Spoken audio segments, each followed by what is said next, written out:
Microscopes are vital in diagnosis. Pathologists can look at tissue samples under microscopes to magnify cells and find any abnormalities.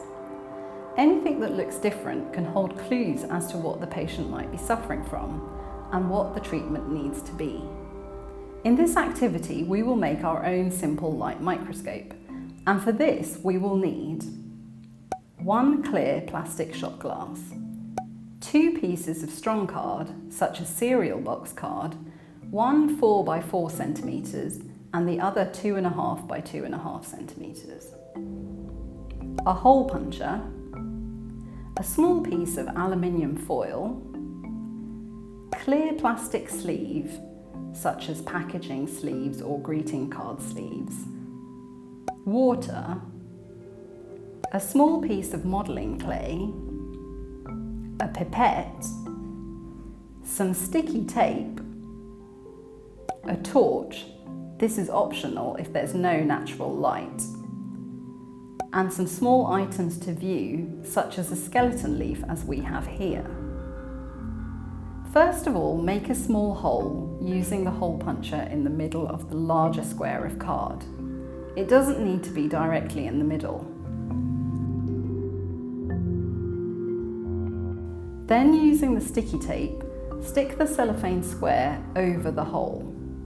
This is going to be the water droplet card, i.e. the lens of the light microscope.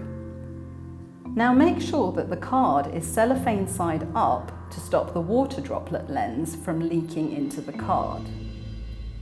Using a pipette, add a small drop of water carefully over the hole on top of the cellophane. Be careful not to move it too much so that the water droplet stays in place. This water droplet card already works as a magnifying glass, so we can hold it over small items and have a look at any details. Now to turn this into a simple light microscope.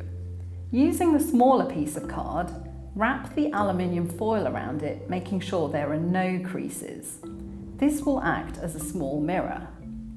Place the mirror at an angle onto a piece of modelling clay and place this under an upside down shot glass. The base of the shot glass is now a platform onto which we can put whatever it is that we want to have a look at. A piece of the skeleton leaf, a small dead insect or a flower petal, for example, and putting the water droplet card on top. The mirror angle might need adjusting, and if there's not enough natural light, a torch can be used.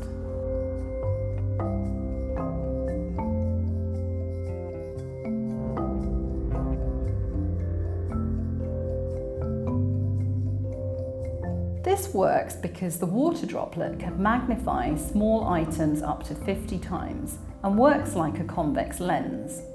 When we look at an object, light travels in parallel rays, bouncing off an object into our eyes, where an upside down image of the object appears on the back of the eye, the retina, and our brain makes sense of what it is and flips it the right way up. A convex lens is rugby ball shaped and refracts or bends the light rays, bringing them together to a point. This reaches our eyes and creates an image on the retina, which makes it seem as if the object is bigger than it actually is.